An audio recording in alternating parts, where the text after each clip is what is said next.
He goes by T-REV, so we'll call him that as well, and he joins us now. Thank you very much for coming with your splendid YOLO hat on. You only live once.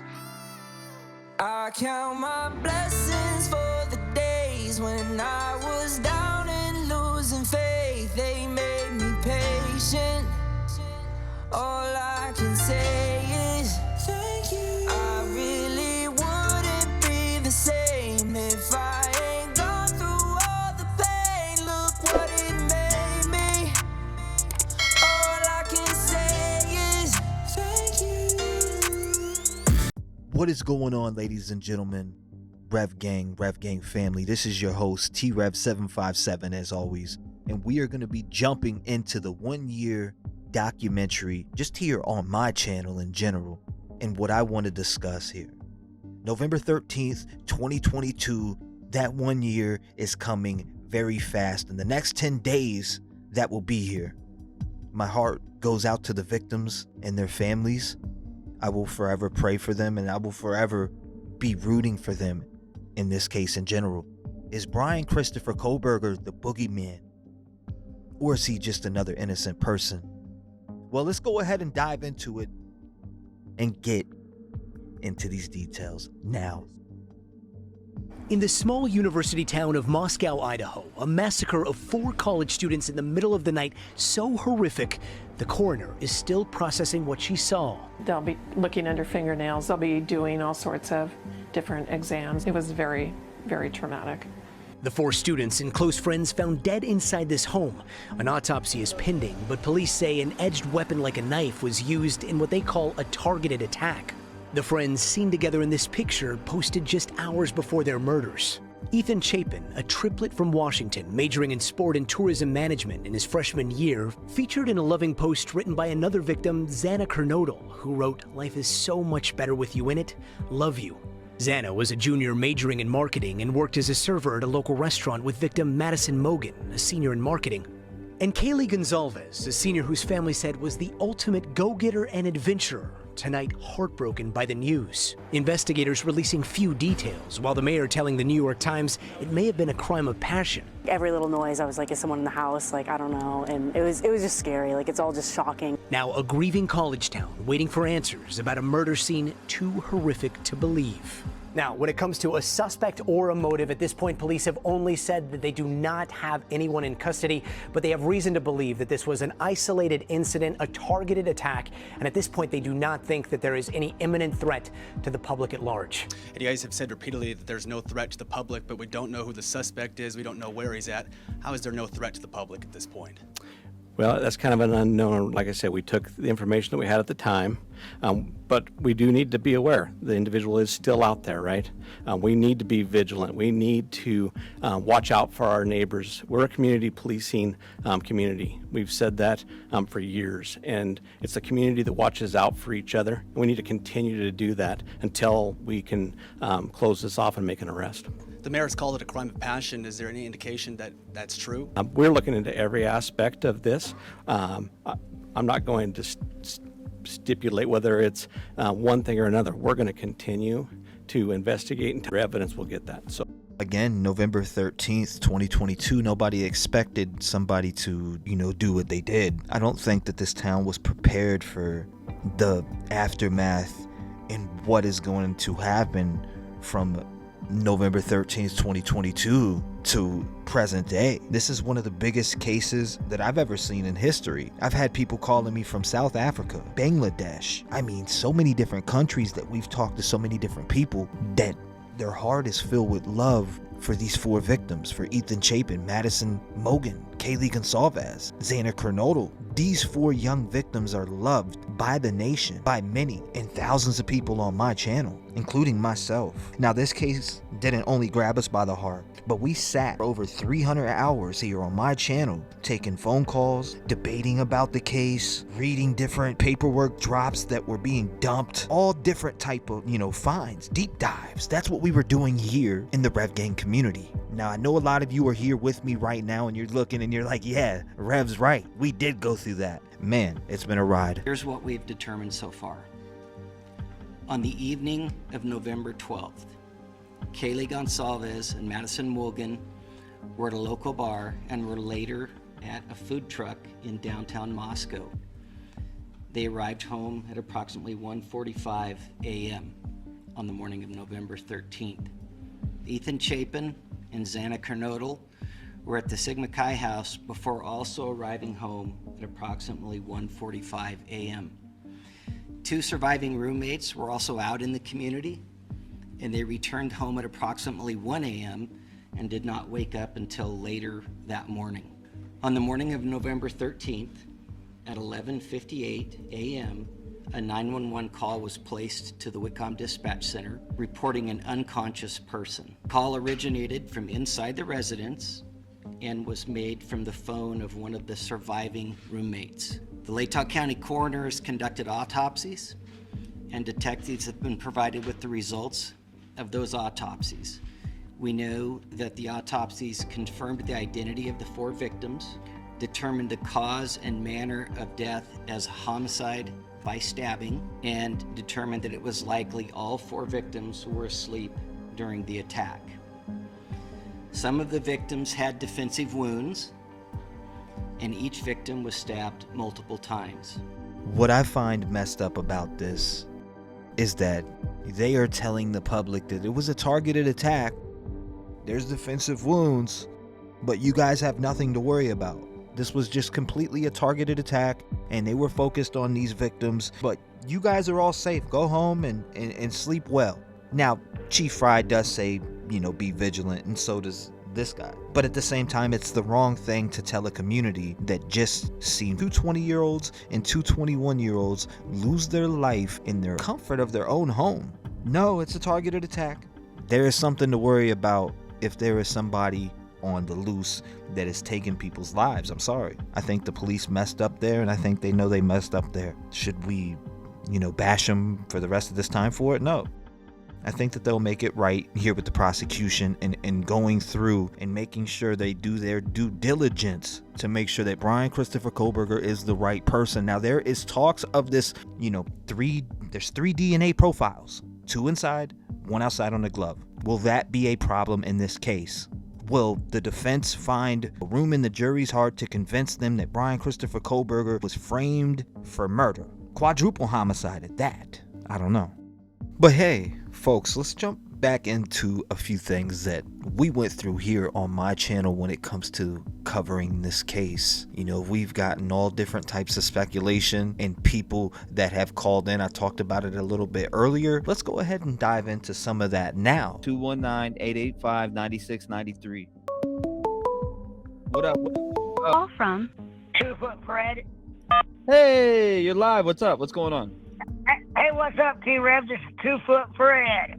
What up, 2 Foot Fred? I've got so many theories as far as... Well, I got a timer. Theories, okay, so listen, before you go, I got a timer. It's at 6 minutes. You ready? Are you ready to get your theory out there? Because I'm going to press play as soon as you go. You ready? I am ready. 1, 2, 3. It's your floor now. Well, first of all, on this Einan character, I feel like, his stories are so inconsistent that there's issues there in addition to that. But then on the flip side, I think he's a goofball looking for fame because he's already trying to sell merch, and he's already got like a bunch of videos up and have that are only like 4 or 5 days old on YouTube. He's trying to get his 2 minutes of fame stretched out to 15 or more. I don't know. I go back and forth on Einan. Jack D.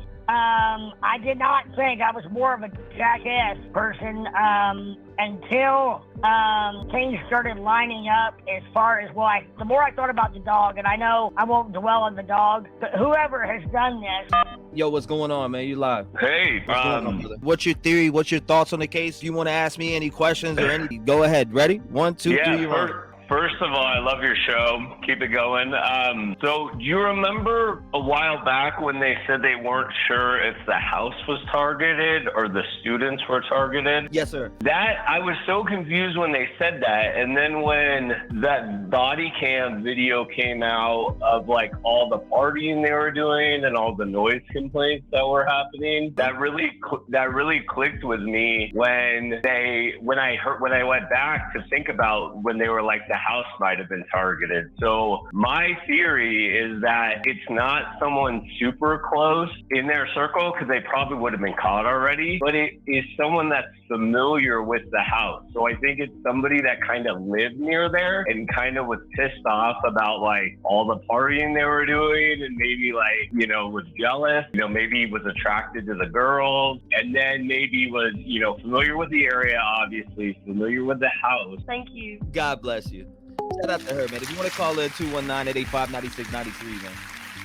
Call from Melty Mama. Melty Mama, what's going on, girl? You were on the line. So this has been my theory for the last few weeks. Frat boys. I think they're all into steroids. I think Ethan found out, told Xana. She told Maddie and Kaylee. And U of I would cover for frat boys. Cops would cover for U of I. And it's a vicious circle around and around. So you think it's a frat? Yeah, I do. Beauty Bungalow. Beauty Bungalow. Beauty Bungalow, you're live. What's going on? T-REV, I'm fairly new to your channel, but I'm a loyal follower. Yes, ma'am. I'm getting really creepy vibes from, I believe his name is Hunter, the guy that body cam videos. The one I'm thinking of is the one where Maddie, she comes outside from the sliding glass door, and the cop is warning her, telling her that if they come back, they'll give her a $300 to $400 ticket. They continue, they have to come back, and the guy gets up and goes back inside. There's something about that guy. I'm sorry I ran. There is a creepy situation going on in the fraternity, and there's a guy who's messing around with us, so I got scared. That's what he said to him.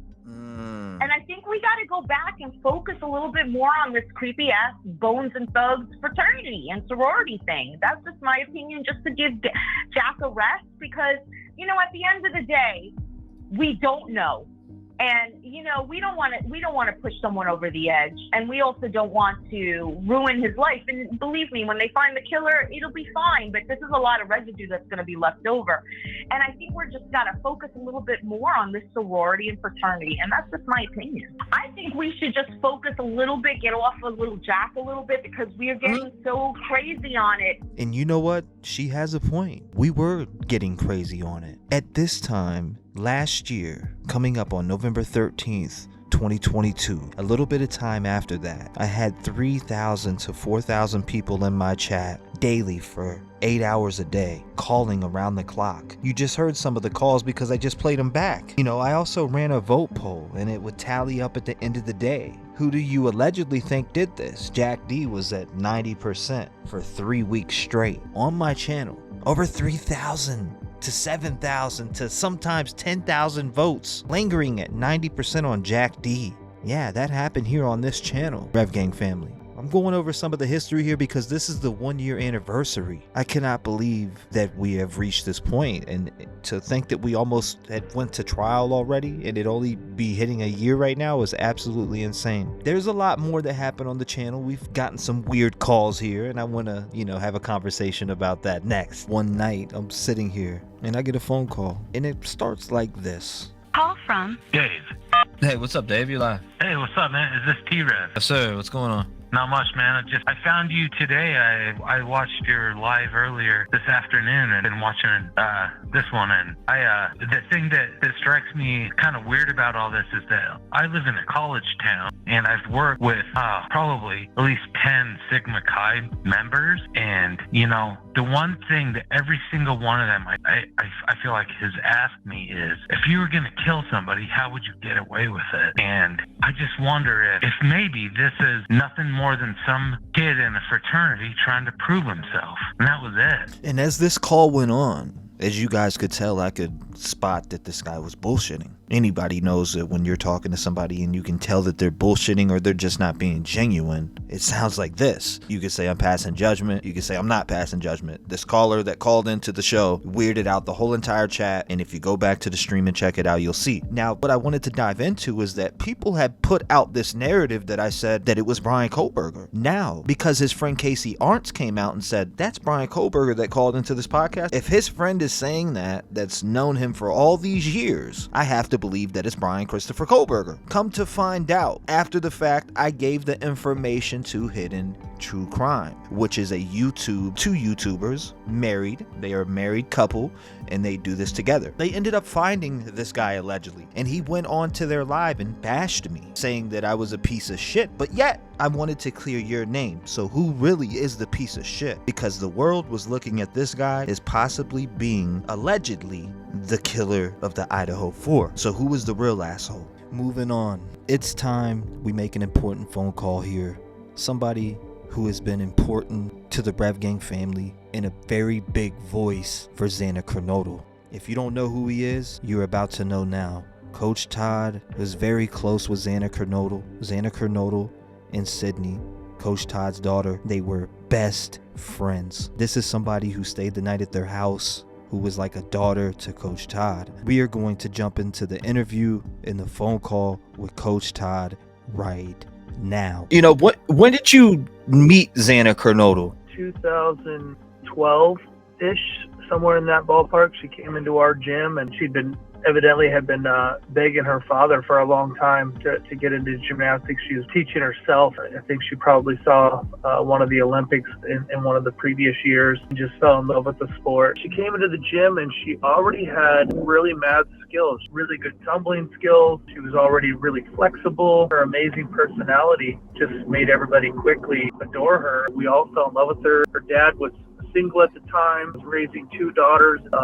Jasmine played soccer, did some other stuff. Anna was all about gymnastics at that time in her life. And so he'd drop her off at the gym, and became apparent pretty quickly that it was a struggle for him. And so we just like, look, man, she can come to our house, come pick her up when you're done with work. And her and my daughter became the closest of friends. She would come over to the house several times a week, spend nights, spend weekends, even went out of town with us a few times. So Sydney and Xana hit it off and were really, really good friends. She became like a daughter to you in a way, it seems like. Yeah, besides working her several hours a week at the gym, right, and then that personality that she had, at Xana, I'd never had a better experience working with a kid than I did that I may have had some close to as equal experiences, but yeah, her personality was great.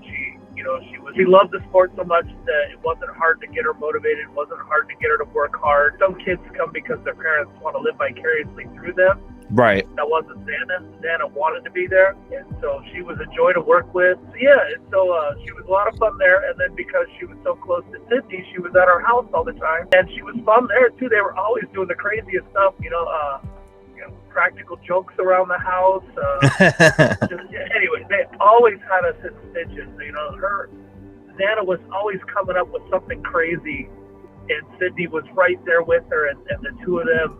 Yeah, so yeah, she did. She became, kind of like another daughter to us. We certainly felt, you're not supposed to have your favorites when you're a coach, but there is a such thing where people become like family, man, that aren't that aren't blood, and it is a thing out here. I have plenty of friends like that too. Yeah, and Jeff too. I mean, he'd come over after work to pick her up, and hey man, we'd stick around and have a beer, throw something on the barbecue. Or we didn't see Jasmine as much because she was doing her soccer thing, but we'd see her at the competitions. I remember she'd be lost in a Game Boy, bored out of her mind, waiting for her sister to get done because those competitions take hours. Yeah, and Xana was so much fun that it was a really good experience. So when all this had first taken place, when did you first hear about the tragedy, and when did you get a call? So Sunday, we heard that there had been some murders in Idaho, in Moscow, because we still follow the local news, and, we all of our friends that we follow, I have the KHQ app on my phone and the Creme 2 app and the local news station. So we knew there'd been a murder, but we'd never imagined at all that it would have been, Xana. I was on my way. I was leaving my day job, headed to the gym to coach. Monday, the day after it happened. And that's when the news released the names, and Sydney called me in tears. And my daughter is not a crier. She was something that most of us would get upset about. She reacts a little differently. She sometimes is even a little bit laughter and stuff, nervous laughter type thing. but she was sobbing, and so I knew something was wrong. That is not the way Sydney reacts to things. And so I was like, what's going on? And she goes, well, you heard about the murders in Moscow yesterday, right? And at that point, I'm like, wow, she's just upset. We must know something, this person. And she just said, Xana. And I was just like, no, what? And I made her repeat it anyway. Yeah. Whoa. I mean, you that's something you weren't expecting to hear. This is somebody that you've been around that's like family.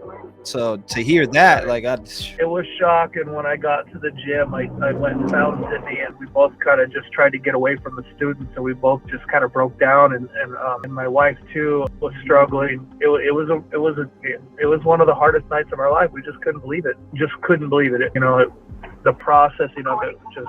In fact, I remember even weeks later, I likened it to. It felt like a gnawing, like emptiness in my stomach, like somebody had kicked me in the stomach, but that gnawing feeling would just never go away. Yeah, it was rough. And then, reaching out to Jeff and talking with him, that was really difficult too, but glad I did. And I'm glad I've been able to keep in communication with him. I think that's a good thing. I think it's a good thing that you keep in touch with him, and y'all, you hang out with him. Y'all are going to do something. Well, aren't you going to a football game, right? I'm going to be flying into Arizona in January, and we're going to go catch a football game together.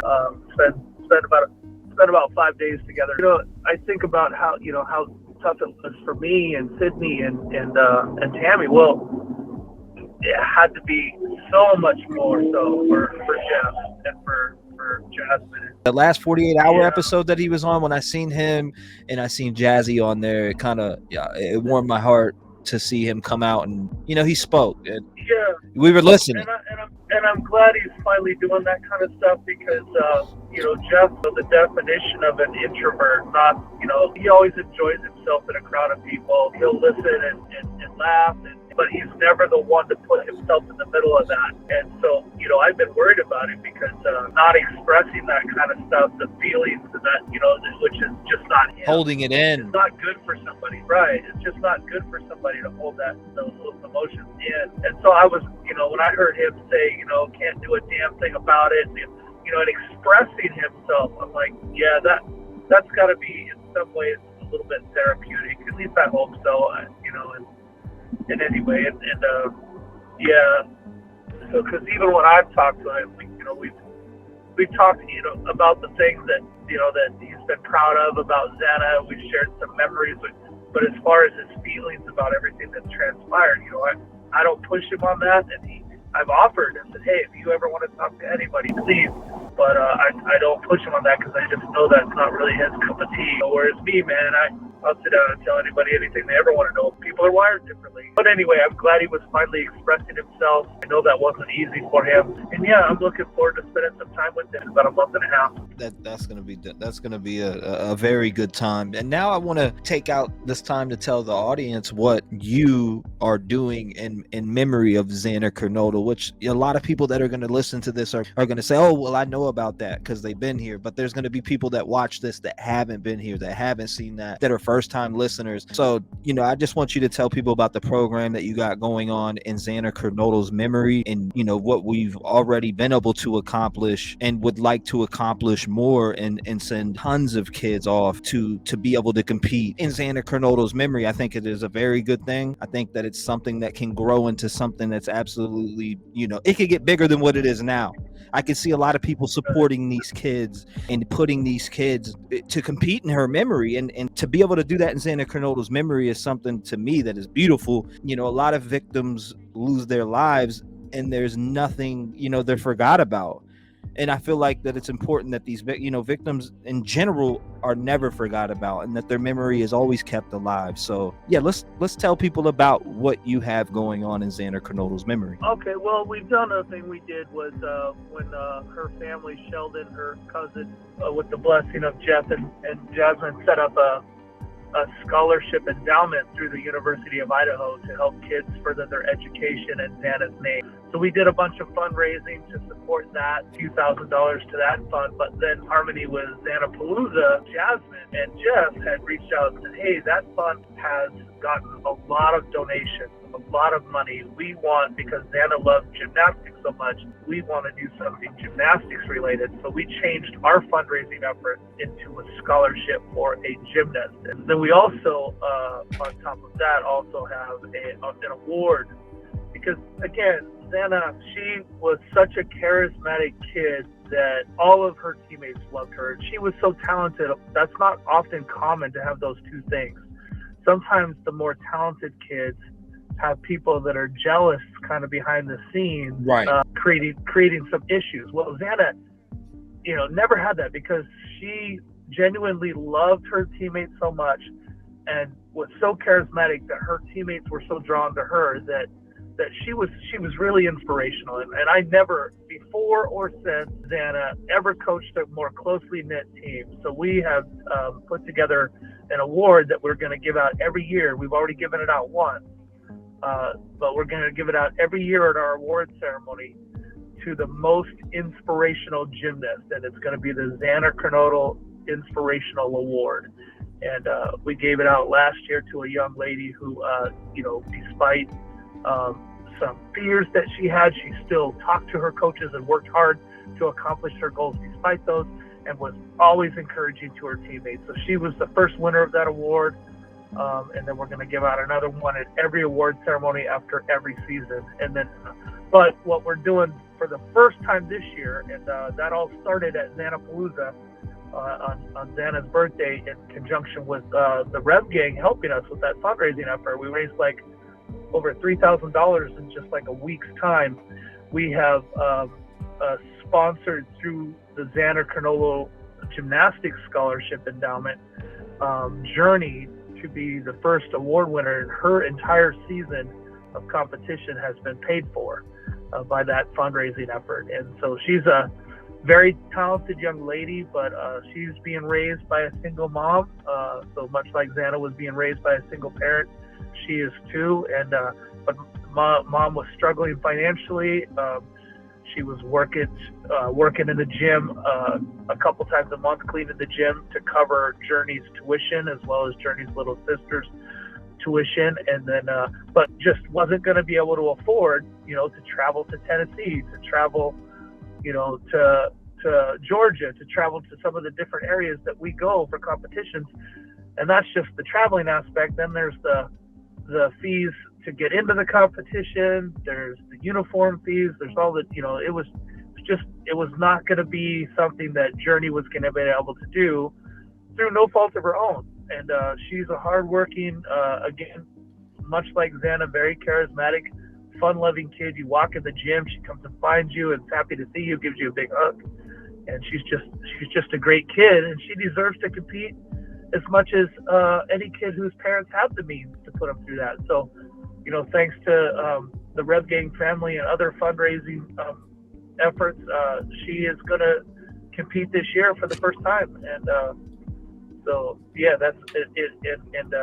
And in Xana's honor and memory. It doesn't get no better than that. Well, and when I told her mom what was happening, she just broke down in tears of joy because she has been struggling so much. She wants to give everything to her daughters. Wanting and being able to do can be two different things. So she was so elated and was trying to thank me. But I said, no, don't thank me. Here's what we did, and here's who helped us. And so she, wanted to thank you guys as well, and has given us permission to Journey's season and share it with you guys so that you can kind of keep up with her progress. So her season starts, her first competition is in January, and we will definitely be sending lots of photos and videos to share with everybody who helped in that fundraising effort. It's all about, doing this in Xana's memory, because she loved it. Xana was such an amazing person. Her memory needs to be kept alive, and that's why we're doing all of our fundraising efforts, because we loved her. And this is part of it. She loved gymnastics. This is part of her. This is part of the memory. She did love gymnastics very much so. And she is smiling down right now, knowing that once she was a kid and she wanted to follow her dreams with gymnastics, now people are being sent off in her memory to compete. Like I said, before you started diving in about the details on the fundraiser and the endowment, it's beautiful, and I think you should keep doing it. I think it can get a lot bigger than what it is, and it will, and I'll continue to push it over time. This case is very close to me. Anything with the victims in there, and I appreciate you taking my phone call and talking more and being part of this docu-series here, because the audience, I feel like it's important for audiences to understand what actually happened. And there's already justice being pushed forward here. We're going to trial. We got a guy here who I absolutely think is that person that took all 4 of their lives, Bryan Kohberger. I absolutely believe with 100% of my heart that he is the guy. Right. Well, I agree. And unfortunately, we never got to realize these young ones' full potential. But knowing Santa as I do, she was going to do things in this world that would have meant something, because she just had a love for people. But that shows through. It shows through in all of her relationships. Everybody who knew her for just a short amount of time absolutely adored her. So when it comes to the Linda Lane footage, so you do think that the homeowner just leaked it and said, you know what, I'm gonna drop it on here? Because I'll tell you what, when I dropped it on my channel, somebody commented on here and said, this is my footage, take it down now. And I was like, who is this? And I never got a response back. But when I went and looked at the channel, they had all of the footages up, including the earlier one. They had every footage. I was like, whoa, who is this person telling me to take it down? And it's theirs.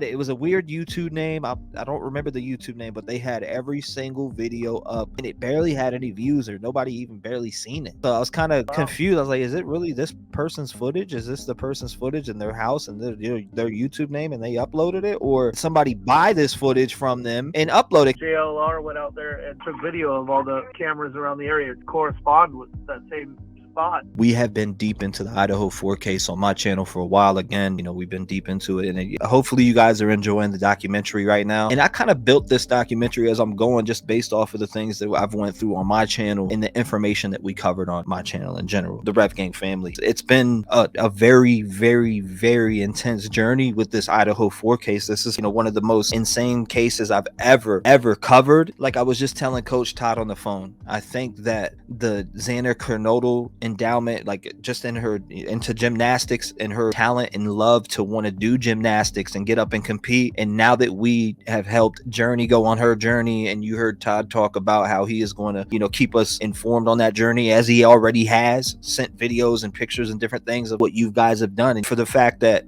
he's doing something in Xander Kernodle's memory like that, and he has Jeff, her dad, and Jazzy's blessing to do what he's doing, and the fact that he's giving out rewards in her memory and different, I think that's big. Coach Todd has a big heart, and I appreciate Coach Todd for coming on and being a part of the Rev Gang family and being the voice for Xander Kernodle. And that's why Coach Todd is part of this documentary. And I think it is important to listen to what Coach Todd says. He has plenty of interviews out there with News Nation. You can go check those out. Again, Coach Todd has been in Xander Kernodle's life. You guys just heard it from the man himself. But as I continue on with this documentary, like I said, I want to continue to cover things that we went through here on the channel. And not only that, important things about the case. Again, Rev Gang family, I hope you guys are enjoying this documentary, and we are going to get back to it. So now it's time to bring in a good friend of mine named Jennifer Coffin Daffer, ex-FBI agent. She has been following this case very closely and extensively, just like a lot of my partners out here. JLR investigates. So Jennifer is going to come on here, and I'm going to ask her these questions. We're going to talk about the latent footprints. We're going to talk about conspiracy theories. We're going to dive into a bunch of different topics and conversations and hot topics that are surrounding the Idaho 4 case. I want to start here with you. There was a rumor that came out very early that they sent it to a Texas lab. Is there any, where does that information even come from for people to find out? Okay, so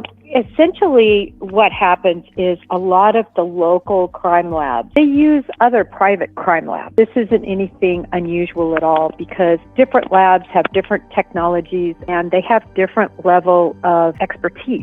They're lab operators even, the people who are working on it. It's not unusual for state and local labs to send information out to another lab to reassess, or because they don't have the proper instrumentation. So that likely happened, and that is very usual. And then we just had the FBI that were back there. Do you think that they were reenacting, or they were there to get a model? Right now, there's people putting out rumors, oh, they were there because their case is not strong enough, or they were there. No, they were there to get a 3D model, and that's what I heard. This has zero to do negatively about the case. Essentially, it seems that house, 1122 King Road, is going to be torn down, T-REV. It blows my mind. Because of that, it blows my mind too. It will be the biggest mistake the prosecution makes or has made, not fighting that. I get the defense. It's a win for the defense. I wish the judge would step in, because the judge could, as we've seen in Delphi. Judges are very powerful. They can make a lot of wholesale decisions. Certainly a judge could step in here and at least have it discussed, but the judge has an easy row to hoe here, because both the prosecution and the defense agree, go ahead and tear it down. The people who are fighting to keep it up are the families. Yeah. And rightfully so. And I think the University of Idaho, who owns it, of course, is thinking, wow, I don't want to be responsible for tearing this down and have this somehow negatively impact the case, where you have a juror get up there and say, well, I wasn't able to really go in and I couldn't really process what happened, so I didn't find him guilty, or something like that. And that's, of course, what the families are worried about. And I think that's what the university is worried about. But because of that, the Bureau's gone in and they're doing measurements and even sound equivalents, and they're going to try to make literally a perfect model. But T-REV, let's be serious. If you get online and look at an apartment or a house online, and then you walk in, you're like, wait a minute, ceiling's way taller, or these rooms are way closer together, or I can hear everybody above me, or whatever, right? Yes, ma'am. There's just no equivalency of reality and virtual reality. That's my opinion. Yeah, I don't even think it's a close match. There's nothing like walking in there and feeling it for yourself. And no matter how much they do with that 3D model, and like you said, I feel like it's a win for the defense, if they take this house down. And why the school or anybody would be on board with that even blows my mind. I want to discuss another thing with you, because this is something that I thought of. We talk about this latent shoe print that they found in the house, but if we look at everything that they collected from the scenes, they definitely collected shoes. Did those shoes match this latent footprint? Well, this latent footprint, which is very interesting, because they had to use special blood type identifying chemicals to pull up that print, right? It wasn't immediately visible. That's why they call it latent, like a fingerprint that you can't really see, and you put chemicals, actually dust and things on it, and all of a sudden it pops up. So that's the type of process that was used. Not to get technical, that's just a layman version of what happened. So I think the location of that print is very telling. I think the fact that it was a latent print, and it was a latent print and blood indicators were what brought it to the surface, is my understanding. So in other words, it would have been a shoe print that had blood on it, and that's why it's so significant. So I think that's why it will relate to Bryan Kohberger, if indeed he committed this murder. Even with everything that's going on now, they got this that grand jury indictment. Judge was like, nah, I'm not seeing it. Good argument. I was baiting you. You had a great argument, but no, it's going to stand. A grand jury can indict a ham sandwich, but there has to be enough for them to say, hey, this is enough for you to stand in front of a judge and not be let out into the world. Like, they had to see some evidence. I mean, because if there wasn't enough there, have you ever heard of a grand jury letting someone go because there wasn't enough? No. In fact, everybody who uses that line, they're usually defense attorneys and people who have never spent 1 minute in a grand jury room. From the standpoint of law enforcement officers, prosecutors, court reporters, which is the only people that are allowed in grand jury rooms, and the grand jurors, I 100% can tell you, and I can't even count hundreds of times that I've been before the grand jury, you can't indict a ham sandwich. They present the entirety of the case, and then guess who's sitting there staring at you? All of these grand jurors. And these grand jurors are like you. They're like the people in your audience. They have questions. They're not just taking it wholesale. So because of that, you're on the hot seat. You have one guy get up and say, what? Wait a minute, and ask a question, and then that'll spawn another question. So some are more inquisitive than others. Usually, though, the head of that grand jury, the foreman they call him, oh my gosh, they're all over it. And they want to make sure you can explain your evidence, and they have questions. Imagine more than a dozen defense attorneys at you. That's kind of what it's like. in a good grand jury. I just worry about something, and it was this. I was been listening. I actually was watching Nancy Grace, I think yesterday, and she had an interview with Cara, which is Xana Kernodle's mom. I don't know if you have seen this interview, but she thinks that there's two individuals involved in the homicides. I'm gonna have to go back and rewatch the interview, but again, she said multiple times that she believes that there's two people involved and not one. And that's the first time I've heard a victim's family member come out and say that. Yes, I am. I have not put that on my Twitter or put that forth because, God bless her. Unfortunately, her mom has been, continues to be, I've seen her deep in addiction. And when somebody is like that, the reality, their, understanding of things is completely tainted. And I can assure you that the prosecution hasn't shared any details of their case beyond what we know in the public and what we've seen in these proceedings and on court documents with her. So it's not like she has some inside skinny. It's really sad that she's really discussing it. I don't know if you remember the whole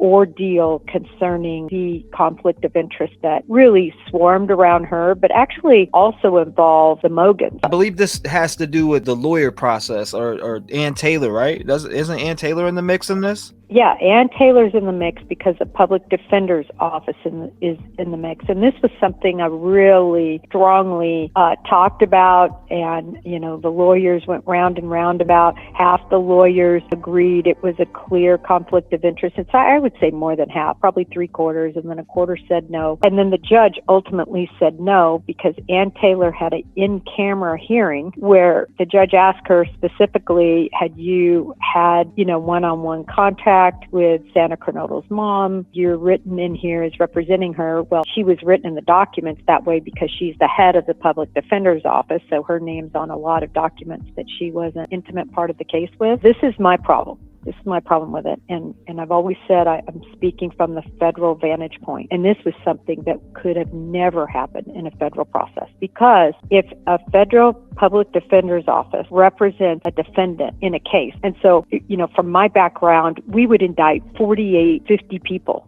These huge cases that involve conspiracies. When that happened, you need all these attorneys all of a sudden. Well, the rule was only one federal public defender could be awarded to represent somebody, who didn't have enough money. So that meant the other 47, just say we indicted 48 individuals, if they just pretend they couldn't afford it, which happens a lot of the time, they want the state to pay for it. Then they go to a pool of lawyers that are in that city, Dallas, Fort Worth, wherever it may be. What happened in this case was they said, well, forget that. The public defender's office has represented family members of the Mogan family, members of the Kernodle family, and now Bryan Kohberger. So 3 defendants all out of one firm, if you will, which is the public defender's office. And the reason they don't allow that federally ever is because they know that they're all privy to each other's cases. And you can get on the computer, you can look things up. And not only that, when one isn't around, the other one stands in. So in other words, it's a conflict, right? Because at one point you're representing one person, and at the next point you're representing the guy who supposedly killed a relative, the daughter in this case, of somebody who represented it, or at least your office did. Does that make it clear,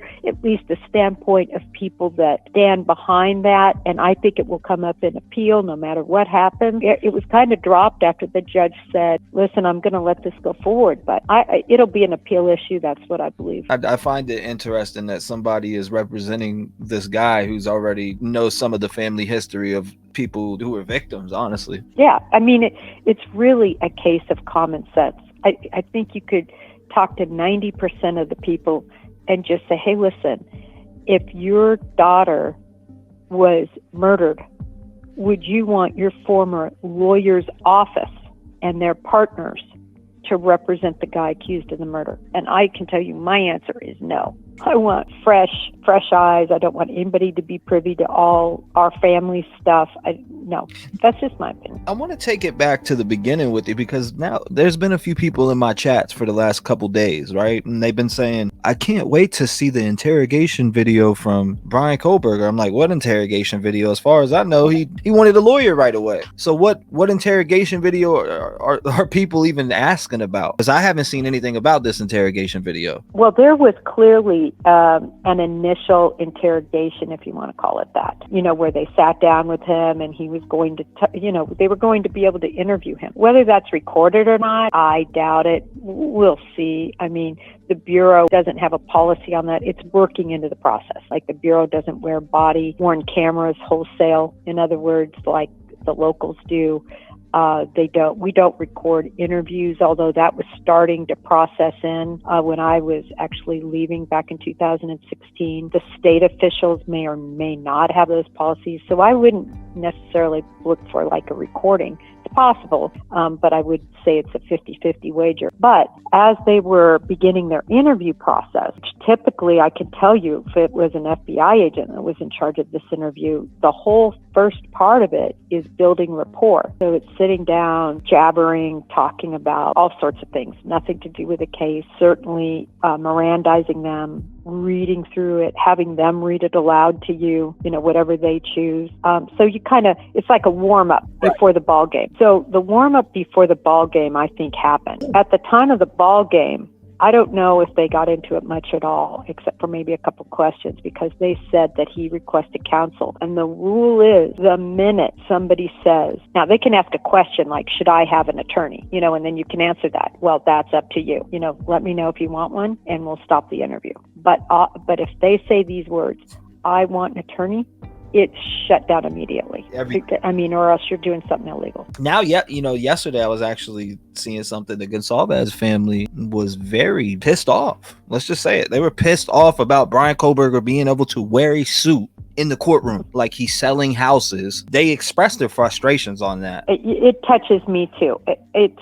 Look, I always say, sorry to digress here, but look at Richard Allen, who's the accused in the Delphi case, who's lost, 50 pounds, barely holding on, who's eating paper, who's in a maximum security prison where you're only allowed normally in every other state, in every other situation that I've ever known, you only can house convicted and people convicted of the most heinous crimes. This is the maximum security, right, that he's in. And he's in lockup. He's locked down, I think, 23 hours, but he's on total lockdown and in isolation. For those listeners who don't understand what that is all about, watch some tests that they've done with people, what happens to them when they're in that kind of isolation.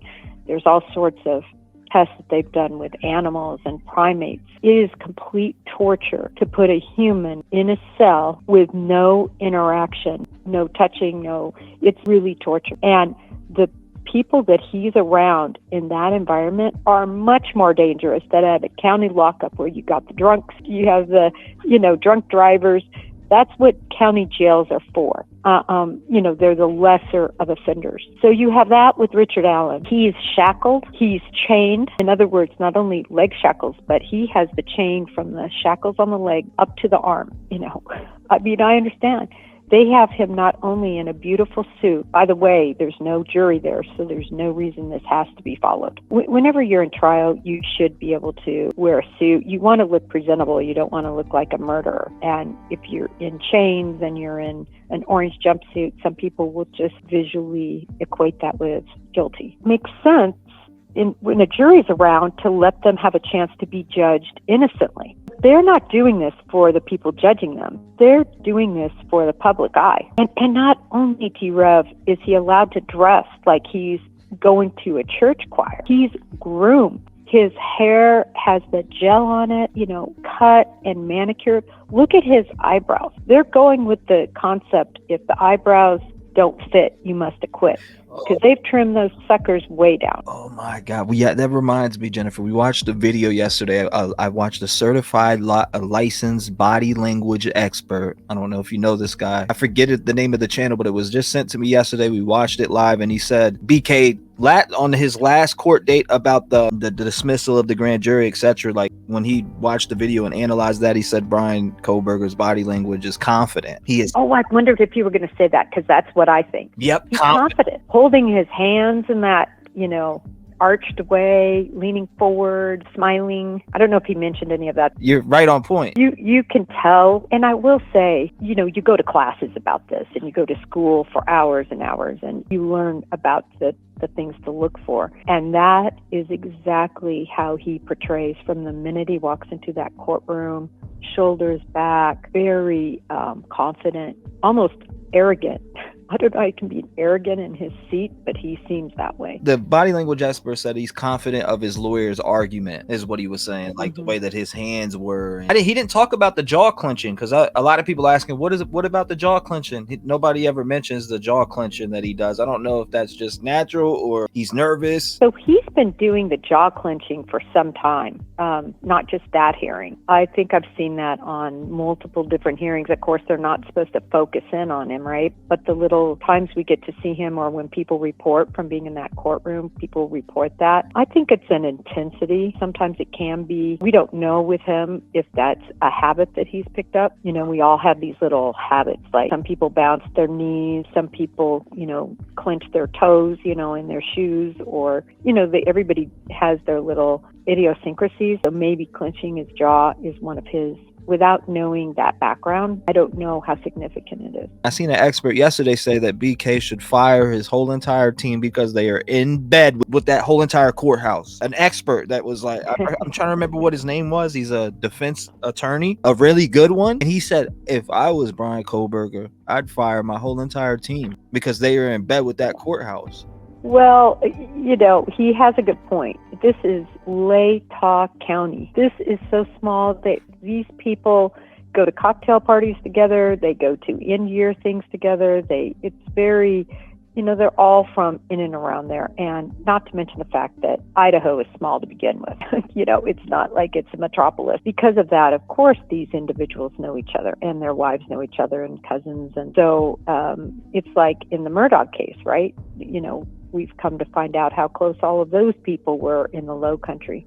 So it's the same situation here. So I think that person has a point, but they put together, you know, this dream team of 4 lawyers. It's not just this one attorney. They've got a dream team, and they're not all from Latah County. They're not all from right there.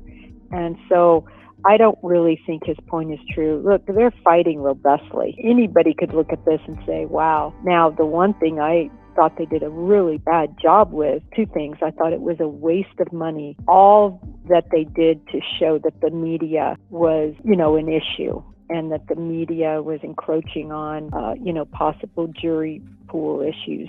I don't know if you remember that. They hired 2 separate media experts, and they put together all these charts, and they put together all this information. Well, T-REV, these guys are probably between $300 and $500 an hour, and they had 2 of them doing it. And just the charts that I saw, the amount of work it would take to do that analysis, oh my gosh, I can't even imagine that, Bill. And it really didn't show much of anything. Really, it's ridiculous to think that the jury pool is going to be tainted because people can't even remember the facts as it is that are in true crime. They're starting to just make stuff up. That's true, so, too. It's very true. It's unbelievable. And then that whole debacle with their genetic genealogy expert, the one that signed something without reading it and then said, well, I'm not standing behind this. I really didn't mean that. And then changed their mind on the stand, or after they testified, you know, told somebody. And then the fact they picked a botanist and made him a genetic genealogy expert, it was a hot mess. All their experts, in my opinion, that they've called. So my thing is like, okay, if I get the indication from the prosecution, they're like, just go ahead and it's okay, just tear the house down or whatever. They're all for it. So I'm wondering on my end, okay, if you're all for it, then you must feel like you got a slam dunk case, because you need that house to be standing as a prosecution team in general. You need that house up. You know, I will say that these prosecutors, especially, you know, the head prosecutor that's handling this case, he is so experienced. I watched him recently, I don't know whether it was Netflix, but a show, and watched him in the courtroom. He's actually really good. He does good with jurors, and he's affable, right? He's like Santa Claus talking to you. Bill Thompson, yeah. Yeah. And he won a case with no body, which those are hard to win.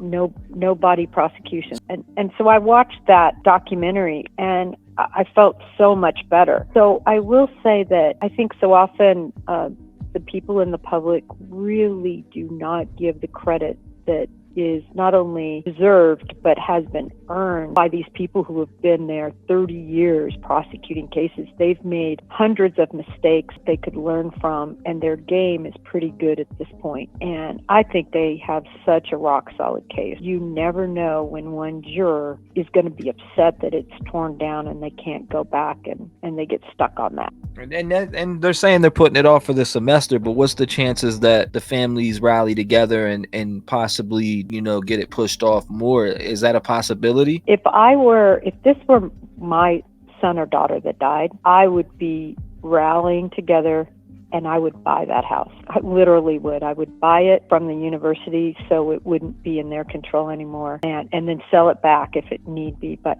I'm really surprised, especially since, of course, Mr. Goncalves really is kind of the lead in terms of, these issues forward. Yes. And I'm so glad he's doing it. I know some people are offended. I really don't understand that. I can't imagine losing a child, and I didn't get to see him at CrimeCon. I did get to have a great conversation with Ethan's mom.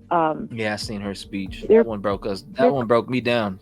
I didn't watch his speech. I just personally talked to her, but I know my eyes and her eyes were just full of tears just from the minute we saw each other. I have a son that age. I think they're probably a little bit alike. Not to digress. The connection, though, but I mean, it's a connection. It's definitely a connection, and you felt that you had that moment. Yeah, it was a moment, but I like that he's championing all these concerns. I am surprised, and I wonder if he will get a group together, whether it takes a GoFundMe or whether he takes a loan out, and buy the dang thing. And then it's not an issue anymore. And then he could sell it back to the university. That can be part of the thing. And then they're in control. It can just sit there. Well, they sell it to him is the problem, right? Right. That is the problem. But maybe they could, I'm going to put that forward. I don't know if they'll do it, but I've always wondered why they haven't. I think you should, because that house definitely deserves to stand. Christy really just broke down and said, when that house goes, it's like a piece of me. Why are they doing it? Why can't they wait? Why can't they wait till after? And she kept saying that, and it was just like, well, why would they push forward with grieving families asking, please just wait till after the trial? If they're just saying wait till after the trial, why not just wait till after the trial? It's like disrespectful to the families. This is one of those that falls in the category no-brainer. This is just a no-brainer. Leave it up, and then that way, when the jury is asked by the judge, do you want to go to a tour of the crime scene? And the jurors can either say yes or no. Some might want to go, some might not, but they have that option. Not do that. And I know this is what people argue, though, T-REV. They're like, think of all the murder trials, the hundreds that go on. Nobody does that. They don't preserve the crime scene. They don't allow people to go back. But this just isn't any murder. This is a 4-person massacre, and a person has their life on the line too. It's a death penalty situation. So that house should stand. I 100% believe that. And if it's not, it'll be the dumbest error in this trial. To those folks who go, why isn't there no blood trail? Why didn't he step in blood? Is there a chance at all that the way that he committed these murders, he didn't step in blood? Well, recall that footprint we talked about earlier, right? They used an amino acid test. You're right. Amino black, right? And that, you're right. So that would make me think that there was some blood that was on his shoe print. The reason there wasn't a lot is I've tried to explain to people, and if you act it out at your house, you can act out stabbing somebody, and yeah, blood is going to be over the walls, there's going to be spatter all over you, it's going to be a hot mess, but that blood isn't going to go down to the ground, instantaneously. The person's going to bleed out because of gravity and because of their wound, but this is such a quick action, bam, bam, bam, bam, and then gone. It's brutal. It's brutal and it's quick. It's a K-bar knife that one jab could have killed them if it hit the jugular or the heart. And I seen the K-bar knife that they have on Amazon. You easily order that thing. I wonder if that's the same one. Well, I did tweet that showed the ones that they had narrowed down to. I did this whole tweet. It was just fun to do. The original knives that they thought could be involved or that were on Amazon, and then they whittled that down to, I believe, 4. And then from those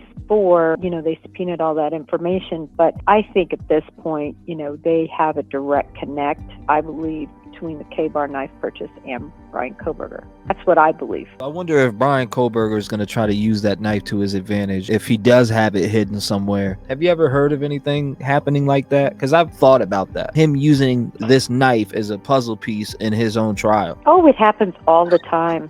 Ted Bundy is a perfect example that strung people along and please, don't kill me. I'll tell you where another body is.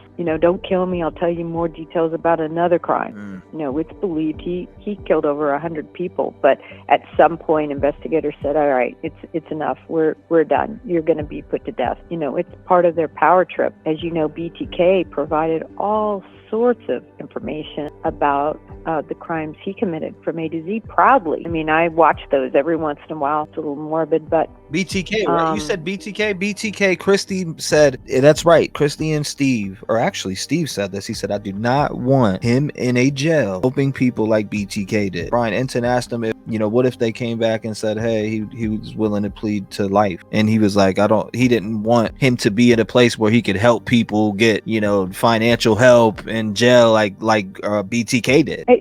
It's just so true, and I'll take it one step beyond that. How is it fair that he gets to see sunrises, that he gets to he's going to have love letters, nonstop. He's probably going to get married if he's allowed to stay there.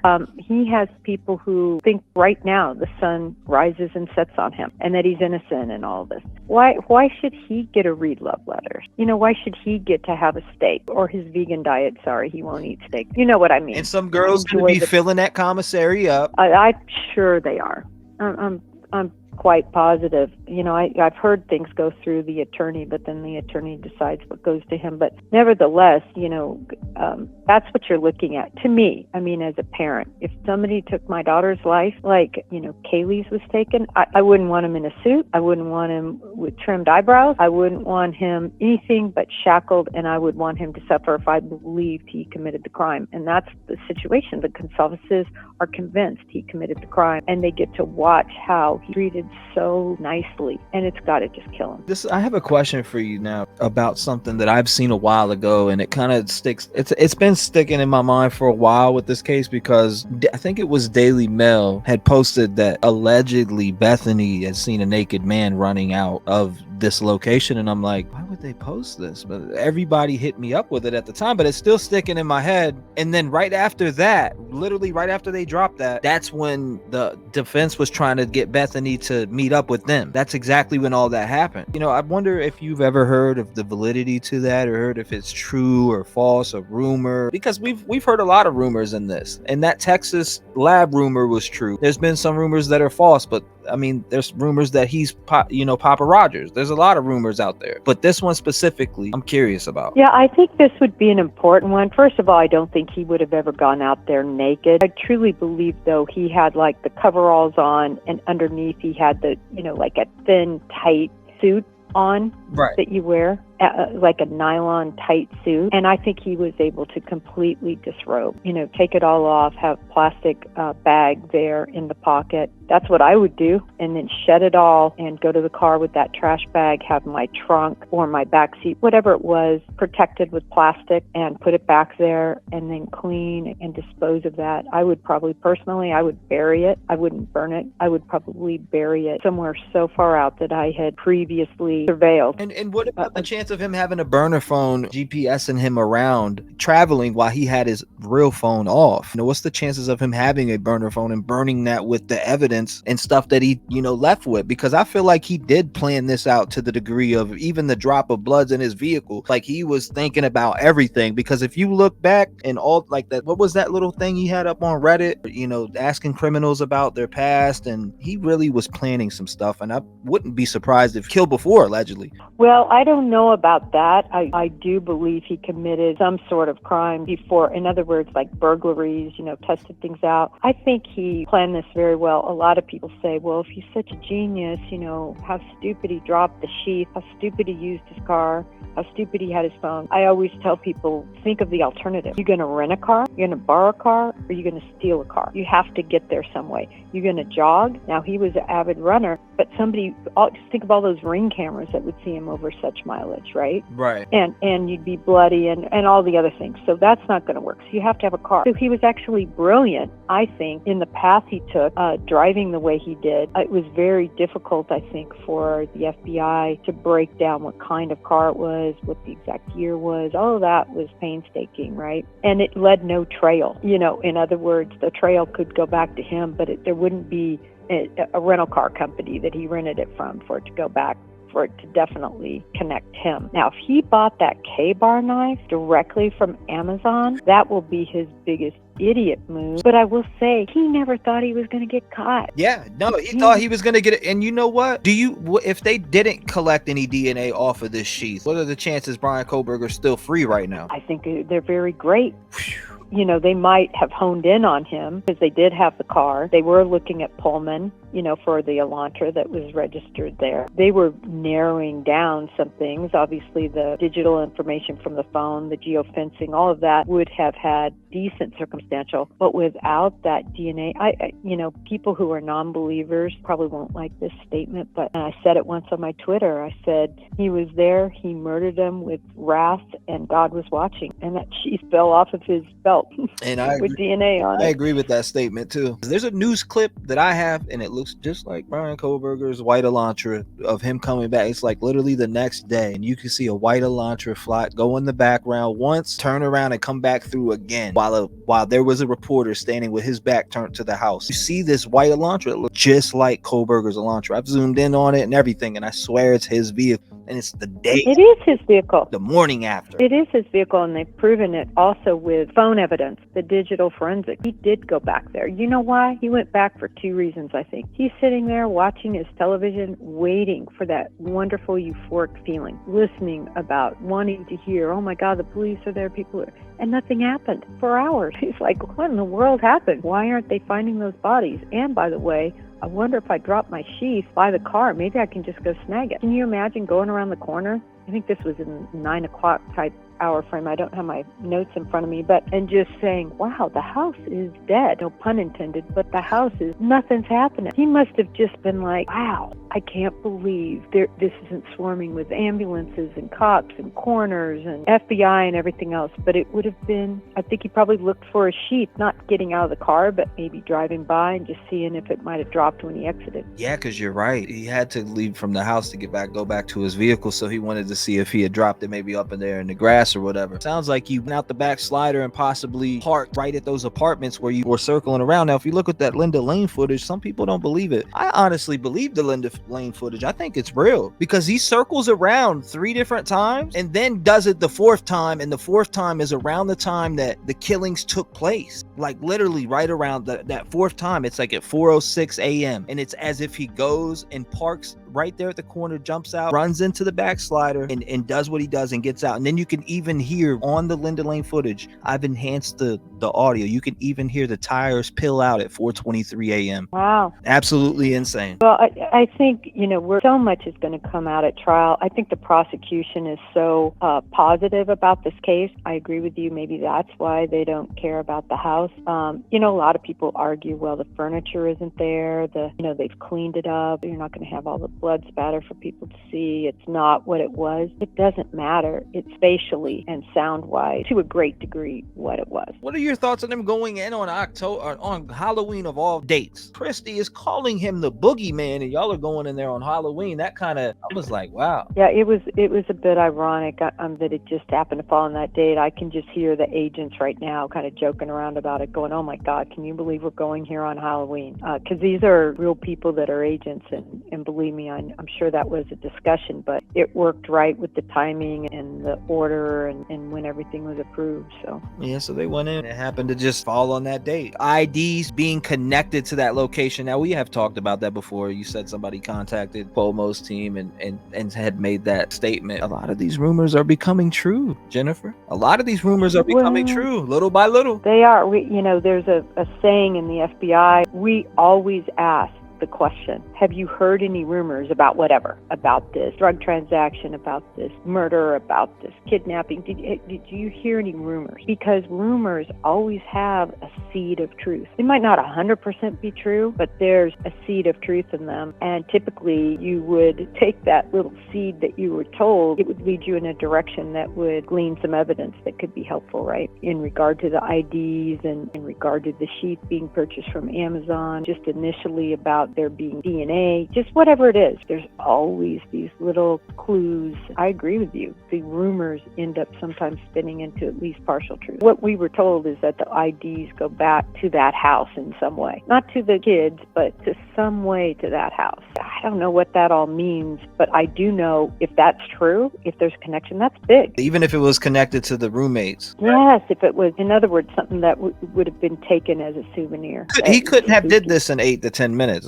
alone. That's what I get all the time, all day, every time I come on. There's no way he couldn't have did this in 8 to 10. Who says that? People all the time, and I'm like, man, just go into a couple rooms, make it go. If you have an upstairs, run upstairs and make a couple movements and run out to your vehicle and time it. People run 1.5 miles in 8 minutes. 8 minutes you can run 1.5 miles. 8 minutes Bryan Kohberger could run 1.5 miles. Just think how long 1.5 miles is. In other words, this is not 8 minutes is an eternity to commit a crime like this. There's another rumor out there that he was taunting on the internet. Meta services or whatever, which is Instagram, Facebook. I can't remember what other, what other social media services fall under Meta, but they got that. They got the Strava. Strava, I posted very early on. It's there, and that's real. I posted that. I mean, I'm just saying it's interesting to me. And shortly after that, they did the subpoena for the Strava. I've seen it. I've been following you since the beginning. You are very privy to your information on the Idaho 4 case. Very privy. Well, you're into it. You're locked in. That and Delphi are my two what I would call lock-in cases. Like I said, this case is very important to my channel, just as well as Delphi is, and I followed that from day one too. But I just got to leave you with one thing, T-REV, and I don't know if you've noticed this, but to me, the biggest takeaway right now, if you said, what's the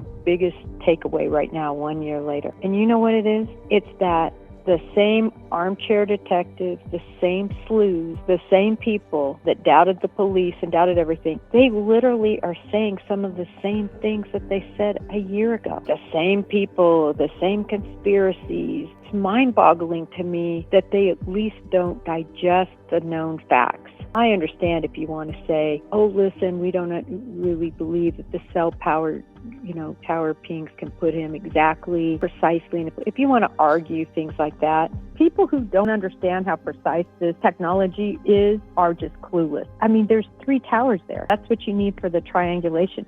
And it's going to get so technical, and they're going to be able to pinpoint all these steps of everyone involved, of exactly what the Idaho 4 individual victims did, of what DM did, of what Bethany did, of what all those people that came over. All that's coming out. The text messages between the roommates. My thoughts were, oh, they probably were texting each other because of sound. Yeah, I mean, or texting each other because of a lot of different things and sound. I do this all the time.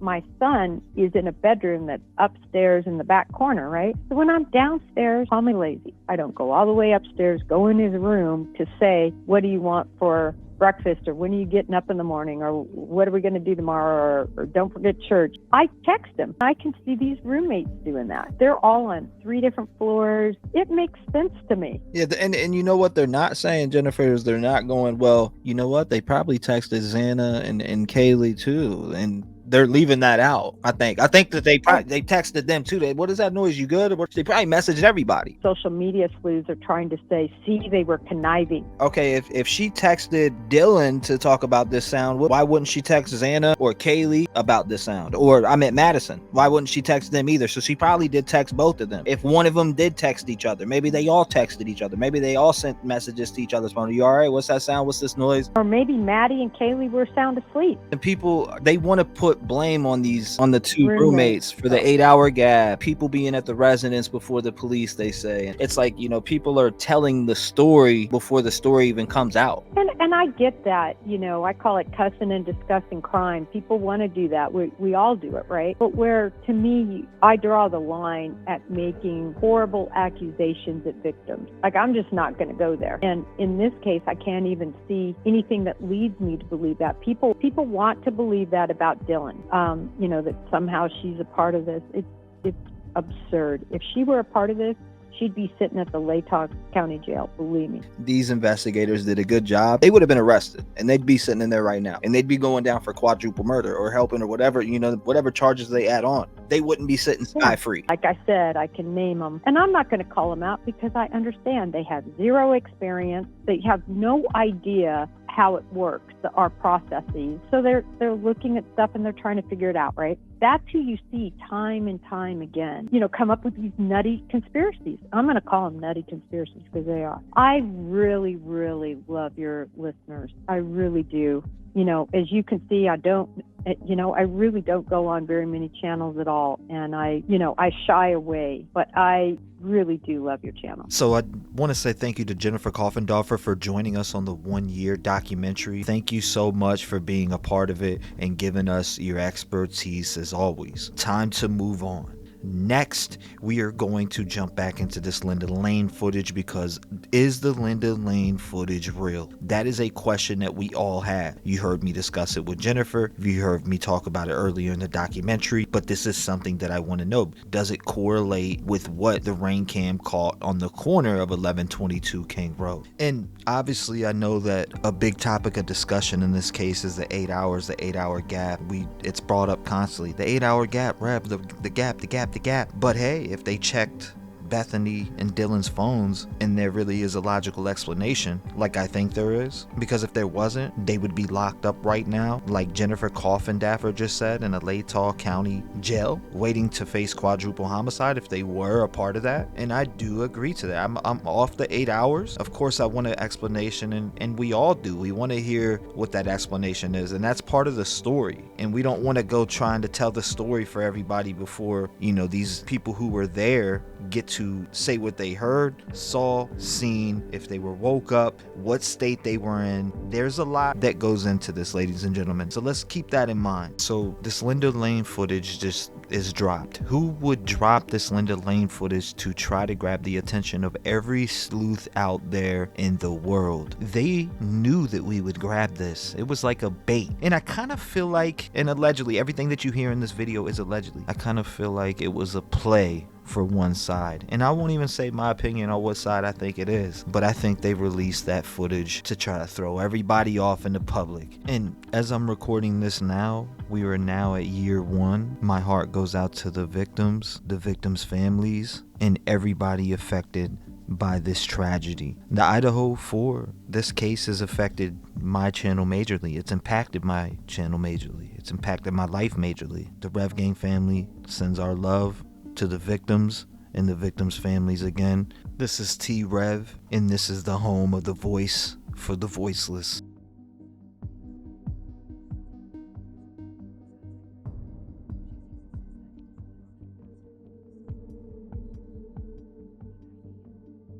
He goes by T-REV, so we'll call him that as well, and he joins us now. Voice of the voiceless, people get killed for other stupid choices. Standing up for the families that took a loss. This something that we find important. Rep game strong, chest up. Little homie, keep your head up.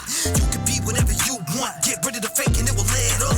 All my life I strive for greatness. I'm manifesting my time with patience. People try to copy us, but respect is earned. It's not an obligation. I love the fam and they love me back, and that's why I always have the backs. I give a voice to those people who were never given a chance for them slimy cats. When you come here, you ain't a number to me. I really take time to read what I see. Don't forget to lock your doors, cause there's danger all up in these streets. Y'all really put life into the air that I breathe. I really am thankful for all of my peeps.